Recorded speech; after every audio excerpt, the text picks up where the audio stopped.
வெயில் அடிக்கும் நாள் வரைக்கும் கொட பிடிப்பேன் தாயாக. நீ நீ சொல்லும் கதை நான் கேட்கும் வர நாமாவும் மாய பறவைகளே.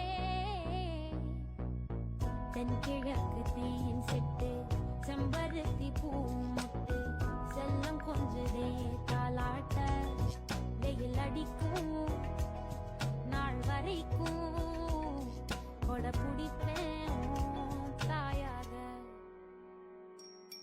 நீ நீ சொல்லும் கதை நான் கேட்கும் வர நாமாவும் மாய ಪರವೆಗಳೇ. ನಮಸ್ಕಾರ. ಇವತ್ತಿನ ದಿವಸ ಪಶುಪಾಲನೆ ಮತ್ತು ಪಶುವೈದ್ಯಕೀಯ ಸೇವಾ ಇಲಾಖೆ ಆಳಂದ್ ಹಾಗೂ ಜಿಲ್ಲಾ ಪಂಚಾಯತ್ ಕಲಬುರಗಿ ವತಿಯಿಂದ ಹಾಗೂ ಬೀದರ್, ಯಾದಗಿರಿ, ಕಲಬುರಗಿ ಹಾಲು ಒಕ್ಕೂಟದ ಒಂದು ಸಹಯೋಗದಲ್ಲಿ ಕುಸ್ನೂರು ಗ್ರಾಮದಲ್ಲಿ ಒಂದು ವಿನೂತನವಾದಂತಹ ಜಿಲ್ಲಾ ಮಟ್ಟದ ಹಾಲು ಕರೆಯುವ ಸ್ಪರ್ಧೆ ಮತ್ತು ಮಿಶ್ರತಳಿ ಕರುಗಳ ಪ್ರದರ್ಶನದ ಒಂದು ಸ್ಪರ್ಧೆಯನ್ನು ಇಂದು ಕುಸ್ನೂರು ಗ್ರಾಮದ ಪ್ರಾಥಮಿಕ ಆರೋಗ್ಯ ಕೇಂದ್ರ ಆವರಣದಲ್ಲಿ ಏರ್ಪಡಿಸಿದ್ದೀವಿ. ಈ ಒಂದು ಕಾರ್ಯಕ್ರಮದಲ್ಲಿ ಜನಪ್ರತಿನಿಧಿಗಳು ಹಾಗೂ ಅಧಿಕಾರಿ ವೃಂದದವರು ಭಾಗವಹಿಸಲಿದ್ದಾರೆ. ಅದರ ಜೊತೆಯಲ್ಲಿ ಅತಿ ಹೆಚ್ಚು ಹಾಲು ನೀಡುವಂತಹ ಆಕಳು, ಎಮ್ಮೆಗಳಿಗೆ ಒಂದು ವಿಶೇಷವಾದಂತಹ ಬಹುಮಾನದ ವ್ಯವಸ್ಥೆಯನ್ನು ಮಾಡಲಾಗಿದ್ದು, ರೈತರಿಗೆ ಒಂದು ಹೈನುಗಾರಿಕೆಯಲ್ಲಿ ಉತ್ತೇಜನ ನೀಡುವ ಒಂದು ಉದ್ದೇಶದಿಂದ ರೈತರು ಹೆಚ್ಚು ಹಾಲು ಉತ್ಪಾದನೆ, ಕೃಷಿ ಜೊತೆ ಹೊಂದಿಕೊಂಡಂತಹ ಒಂದು ಉಪಕಸವನ್ನು ಅವರು ಮಾಡುತ್ತಾ ಅವರ ಆರ್ಥಿಕ ಸಬಲೀಕರಣಕ್ಕಾಗಿ ಒಂದು ಉತ್ತೇಜನ ಕಾರ್ಯಕ್ರಮವನ್ನು ಇಲ್ಲಿ ಏರ್ಪಡಿಸಿದ್ವಿ. ಈ ಒಂದು ಕಾರ್ಯಕ್ರಮ ಯಶಸ್ವಿಯಾಗಲೆಂದು ಹಾರೈಸುತ್ತೇನೆ. நாள் வரைக்கும் கொட பிடிப்பேன் தாயாக. நீ நீ சொல்லும் கதை நான் கேட்கும் வர நாமாவும் மாய பறவைகளே. தென்கிழக்கு தீயின் சிட்டு செம்பருத்தி பூ முட்டு செல்லம் கொஞ்சதே தாலாட்ட. வெயில் அடிக்கும் நாள் வரைக்கும் கொட பிடிப்பேன் தாயாக. நீ நீ சொல்லும் கதை நான் கேட்கும் வர நாமாவும் மாய பறவைகளே. தென்கிழக்கு தீயின் சிட்டு செம்பருத்தி பூ முட்டு செல்லம் கொஞ்சதே தாலாட்ட. வெயில் அடிக்கும் நாள் வரைக்கும் கொட பிடிப்பேன் தாயாக. நீ நீ சொல்லும் கதை நான் கேட்கும் வர நாமாவும் மாய பறவைகளே. தென்கிழக்கு தீயின் சிட்டு செம்பருத்தி பூ முட்டு செல்லம் கொஞ்சதே தாலாட்ட. வெயில் அடிக்கும் நாள் வரைக்கும் கொட பிடிப்பேன் தாயாக. நீ நீ சொல்லும் கதை நான் கேட்கும் வர நாமாவும் மாய பறவைகளே. தென்கிழக்கு தீயின் சிட்டு செம்பருத்தி பூ முட்டு செல்லம் கொஞ்சதே தாலாட்ட.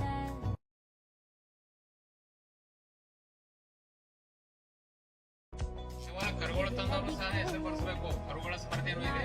ಯಾರು ಚೆನ್ನಾಗಿ ಕರುಗಳಿದ್ದಾವೆ ಅದನ್ನು ಸಹ ನಾವು ಪರಿಶೀಲನೆ ಮಾಡಿ ಅವರಿಗೂ ಸಹ ಬಹುಮಾನ ನೀಡಲಾಗುವುದು.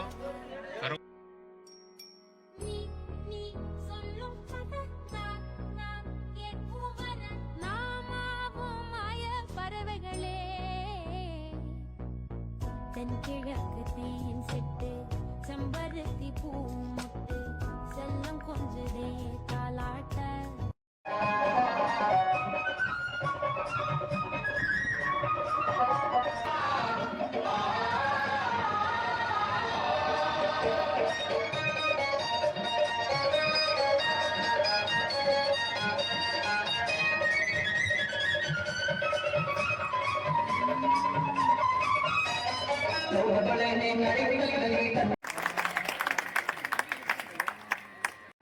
ರೈತರ ದಿನಾಚರಣೆ ನಿಮಿತ್ತವಾಗಿ ವಿಶೇಷವಾಗಿ ನಮ್ಮ ಗ್ರಾಮದಲ್ಲಿ ಈ ಕಾರ್ಯಕ್ರಮವನ್ನು ಹಮ್ಮಿಕೊಂಡಿದ್ದೇವೆ. ಈ ಒಂದು ಕಾರ್ಯಕ್ರಮದ ವಿಶೇಷತೆ ಏನಪ್ಪಾ ಅಂದ್ರೆ ನಮ್ಮ ಆಳಂದ ತಾಲೂಕಿನಲ್ಲಿ ತಾವೆಲ್ಲ ಗಮನಿಸಿರಬಹುದು, ವಿವಿಧ ಮಾಧ್ಯಮಗಳಲ್ಲಿ ನಾವೆಲ್ಲ ಗಮನಿಸ್ತಾ ಇದೀವಿ. ಹಾಗೂ ಜಿಲ್ಲಾಡಳಿತವು ಸಹ ಆಳಂದ ತಾಲೂಕಿಗೆ ಒಂದು ವಿಶೇಷ ಸ್ಥಾನಮಾನವನ್ನು ಪಶುಸಂಗೋಪನೆಯಲ್ಲಿ, ಕೃಷಿಯಲ್ಲಿ, ತೋಟಗಾರಿಕೆಯಲ್ಲಿ ಮತ್ತು ರೇಷ್ಮೆಯಲ್ಲಿ ಹೀಗೆ ಹಲವಾರು ವಿಷಯಗಳಲ್ಲಿ ನಮ್ಮ ಆಳಂದ ತಾಲೂಕಿನ ರೈತರು, ಶ್ರಮಜೀವಿಗಳು ಹಾಗೂ ಕೃಷಿಗೆ ಹೊಂದಿಕೊಂಡಿರ್ತಕ್ಕಂತಹ ಈ ಒಂದು ಹೈನುಗಾರಿಕೆ ಆಗಲಿ, ಕುರಿ ಸಾಕಾಣಿಕೆ ಆಗಲಿ, ಮೇಕೆ ಸಾಕಾಣಿಕೆ ಆಗಲಿ, ಜೋಳ ದಂಧವನ್ನು ಮಾಡುತ್ತಾ ಬರ್ತಾ ಇದ್ದಾರೆ. ಈ ಒಂದು ನಿಟ್ಟಿನಲ್ಲಿ ಕಲಬುರಗಿ ಹಾಲು ಒಕ್ಕೂಟಕ್ಕೆ ಉತ್ಪಾದನೆ ಆಗುವ ಹಾಲುಗಳಲ್ಲಿ ಸುಮಾರು 60% ಹಾಲನ್ನು ನಮ್ಮ ಆಳಂದ ತಾಲೂಕಿನಿಂದ ಹೋಗುತ್ತದೆ ಅಂತ ಹೇಳಲಿಕ್ಕೆ ನಮಗೆ ಹೆಮ್ಮೆ ಆಗ್ತಾ ಇದೆ. ಅದರಲ್ಲಿ ನಿಮಗೆಲ್ಲ ಗೊತ್ತಿರಬಹುದು, ಇವತ್ತಿನ ಕಾಲದಾಗ ಕೃಷಿಯ ಬಹಳ ಮುಖ್ಯ ಅದ. ಮನೆಯಲ್ಲಿ 4 ಮಕ್ಕಳು ಇರ್ತಾರ, 4 ಮಕ್ಕಳು ಓದಿ ಇಂಜಿನಿಯರ್ ಆಗಲ್ಲ, ಡಾಕ್ಟರ್ ಆಗಲ್ಲ. ಅದ್ರಲ್ಲಿ ಒಬ್ಬನಾದ್ರೂ ದೊಡ್ಡ ಇದ್ದಿರ್ತಾನ, ಅವನು ಯಾವಾಗ ಹೋದ್ರು ಕೃಷಿ ಒಂದು ಇರ್ತದೆ ಅವನಿಗೆ.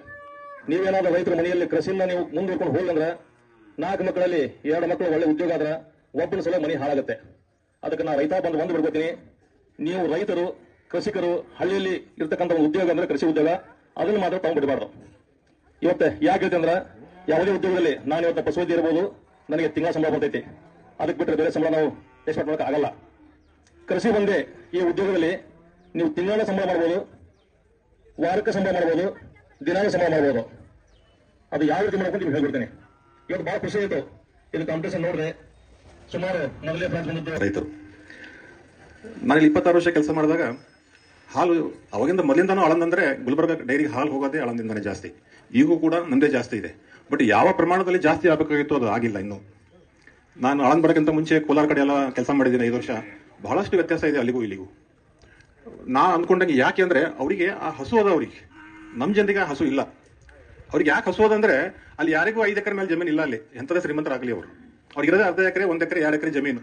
ಹೀಗಾಗಿ ಅವರಿಗೆ ಆಕಳು ಸಾಕೋದು ಅನಿವಾರ್ಯ. ಅವರಿಗೆ ಸಾಕಲೇಬೇಕು, ಬದುಕಬೇಕು ಅಂದ್ರೆ ಅವರು ಅರ್ಧ ಎಕರೆ ರೇಷ್ಮೆ ಹಚ್ಚಿರ್ತಾರೆ, ಒಂದು 2 ಇಲ್ಲ 3 ಆಕಳು ಸಾಕಿರ್ತಾರೆ, ಬೇರೆದೆಲ್ಲ ಸ್ವಲ್ಪ ಟೆಂಕು ಅಡಿಕೆ ಹಾಕಿರ್ತಾರೆ ಅವರು. ನಮ್ಮ ಜನರಿಗೆಲ್ಲ 15 ಎಕರೆ, 30 ಎಕರೆ, 50 ಎಕರೆ, 100 ಎಕರೆ ಹೆಸರಿಗೆ ಅಷ್ಟೇ. ಮತ್ತು ನಾವು ಊರು ಹಾಕೊಂಡು ಸಹ್ಯದೇ. ನಾವು ಸನ್ಮಾನ್ಯ ಶಾಸಕರು ಕೂತಾಗ ಬಹಳಷ್ಟು ತಾಲೂಕಿನ ಬಗ್ಗೆ, ರೈತರ ಬಗ್ಗೆ ಚರ್ಚೆ ಮಾಡ್ತೀವಿ. ನೀವು ಬೇಜಾರಾಗ್ಬೋದು, ಶಾಸಕರಿಗೆ ನೇರವಾಗಿ ಹೇಳಿದ್ದೀನಿ, ಇಲ್ಲ ಸರ್ ನಮ್ಮ ರೈತರು ಮೈಗಳ್ರು, ನೀವು ಯಾರಾದ್ರೂ ನನ್ನ ಬೈಬಹುದು ಮನಸ್ಸಲ್ಲಿ, ಇಲ್ಲ ಹೊರಗೆ ಬಂದು ಹೊಡೆದ್ರು ನನಗೇನು ಚಿಂತೆ ಇಲ್ಲ. ನೇರವಾಗಿ ಹೇಳ್ತೀನಿ, ನಮ್ಮ ರೈತರು ಬರ್ತಾ ಮೈಗಳ್ದಾಗ್ತಿರೋದಂತೂ ಸತ್ಯ. ಯಾಕಂದ್ರೆ ಆಳನೆ ಊಟ ಆಳನೆ ಬೆಳೆದಿನಿ, ನಂದು ಹೊಲ ಅದ, ನಂಬಲು ಹಾಕೊಳ್ಳುವ.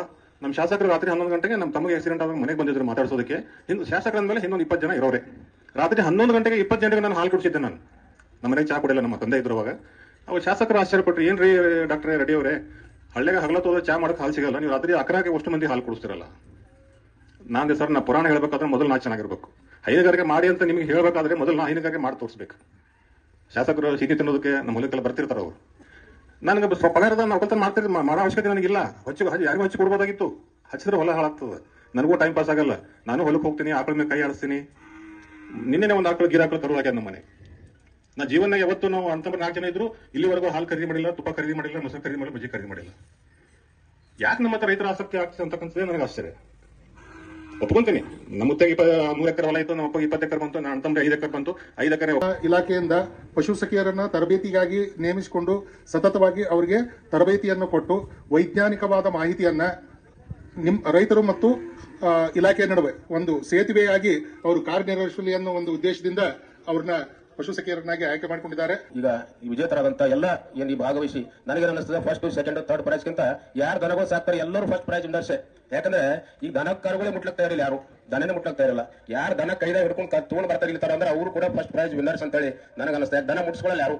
ಸುಮಾರು 25-30 ವರ್ಷದಿಂದ ನಾವು ಕ್ಯಾಂಪ್ ಏನಾರ ಮಾಡಕ್ ಹೋದಾಗ ಆ ಊರಾಗಿನ ಸಾಲಿಗೆ ಸುಟ್ಟಿನೇ ಕೊಡ್ತಿದ್ರು. ಅಷ್ಟೆಲ್ಲ ಹುಡುಗರು ದನಗಳು ತಗೊಂಡು ಬಂದು ಇಂಜೆಕ್ಷನ್ ಮಾಡ್ಕೊಂಡು ಹೋಗೋದು ಒಂದು ಹಬ್ಬದ ವಾತಾವರಣ ಇತ್ತು. ಈಗ ಯಾವ ದನಗಳು ಯಾರು ಹಿಡ್ಕೊಂಡು ಯಾರು ಬರೋದಿಲ್ಲ. ನಾವೇ ಹೋಗಿ ಅವ್ರು ಕೊಟ್ಟಿಗೆ ದನ ಹೋಗಿ ಮಾಡಬೇಕು. ಅವ್ರ ಮನೆಗಳ ಸಮೇತ ದನ ಮುಟ್ಟಂಗಿಲ್ಲ ಅಂತ ಪರಿಸ್ಥಿತಿ ಬಂದ. ಅಂತದ್ರಲ್ಲಿ ತಾವು ಉತ್ಸಾಹದಿಂದ ದನ ಕರುಗಳನ್ನು ಸಾಕಿ ಇಲ್ಲಿ ತನಕ ತಗೊಂಡು ಬಂದಿದ್ದೀರಿ. ಅದಕ್ಕೆ ತಮ್ಮ ಎಲ್ಲರಿಗೂ ಕೂಡ ನಾನು ಅಭಿನಂದನೆಗಳನ್ನು ಸಲ್ಲಿಸ್ತೇನೆ.